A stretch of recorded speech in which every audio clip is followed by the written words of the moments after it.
On the way back from Lewis's funeral, my mom told me to start packing.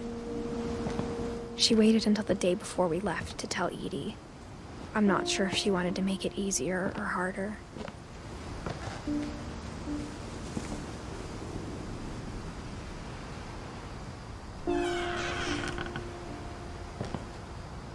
I wish we'd stayed.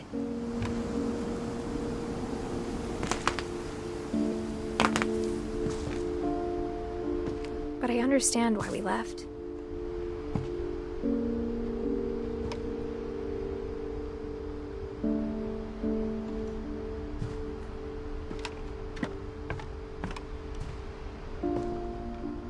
My mom ended up leaving everything behind.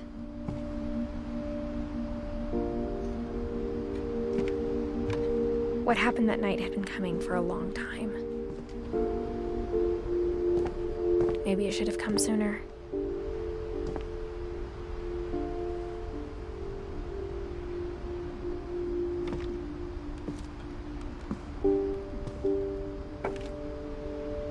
But it had to end one way or another.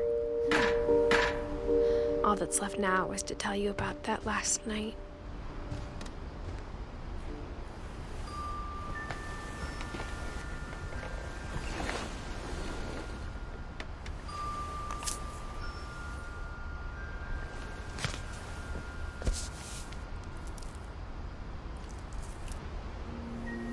That whole last day, Edie just watched us pack and didn't say a word. Until supper, when she raised her glass and said, "To our final night together, and all our final nights apart." Grandma, you know what I said about alcohol. Some of your medications are very Edith, specific. I left a present for you in the hallway. Why don't you go open it? The grown-ups have to argue now. I'm sorry, you're right.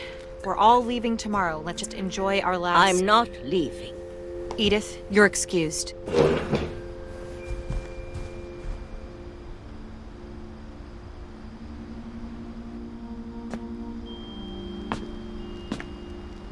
The power had been shut off that morning, but Edie always had plenty of candles. When my mom sealed the library, I don't think she knew about the other entrance. Or that Edie had a key to it.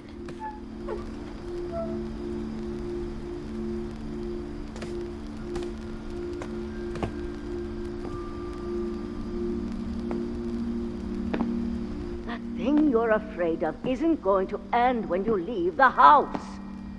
Edith has a right to know these stories. My children are dead because of your stories. I think it's best if Edith and I leave tonight.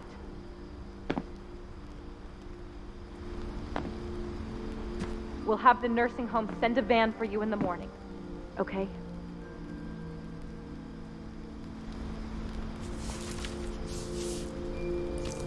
Dear Edith, there's so many stories I wish I could tell you, but there's only time for one. This is about what happened on the night you were born.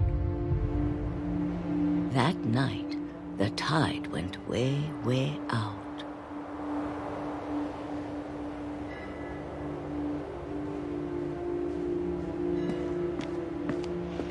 It was the first and last time I ever saw the old house aground.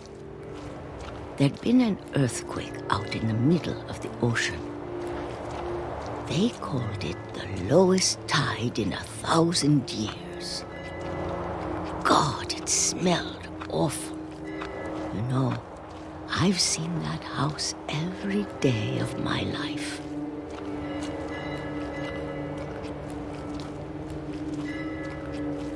I never thought I'd go back to it.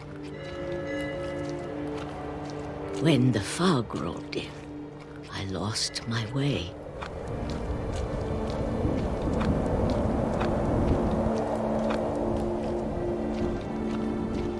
I got turned around.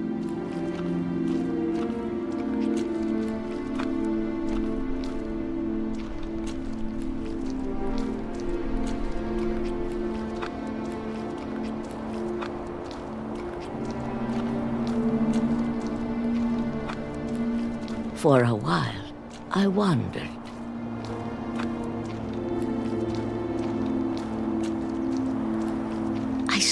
started seeing things.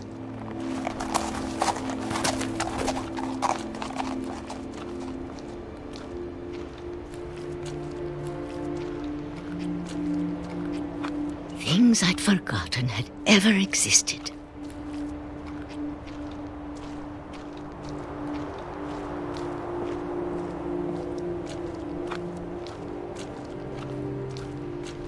But when I saw them, they felt like old friends. That night, a lot of things came back to me.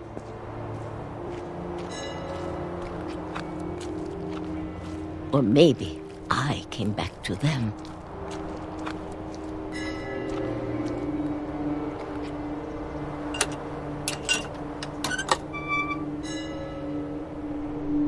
Things I can't explain, but that I need you to try and... Edith, what are you doing in here? It's mine. Edith! Mom, you're gonna rip it! Let go! I kicked and screamed, but Mom dragged me to the car. I never saw Great-Grandma Edie again. The next morning, the van came to pick her up, but she was already gone. After that, we moved around a lot.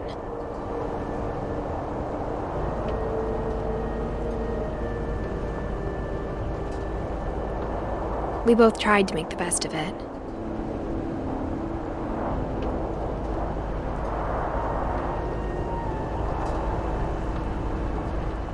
A few years went by.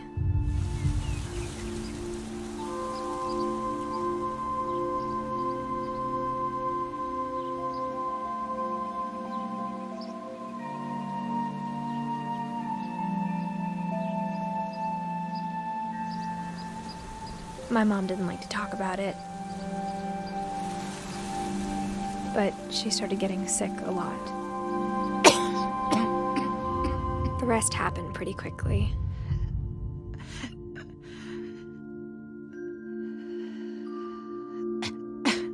She got better for a while,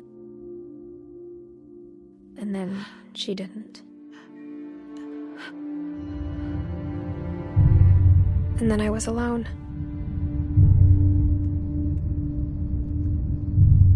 The last Finch left alive.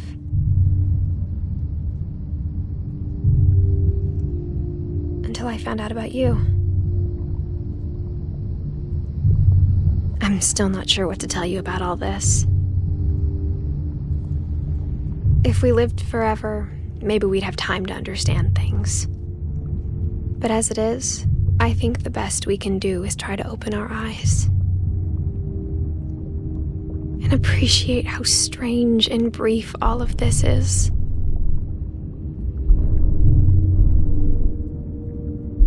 This journal was supposed to be for you. But now I hope you'll never see it. I just want to meet you and tell you all these stories myself. But I guess if you're reading this now, things didn't work out that way.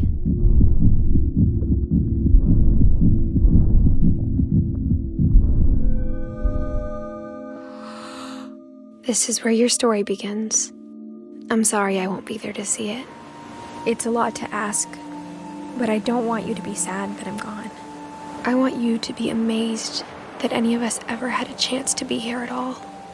Good luck.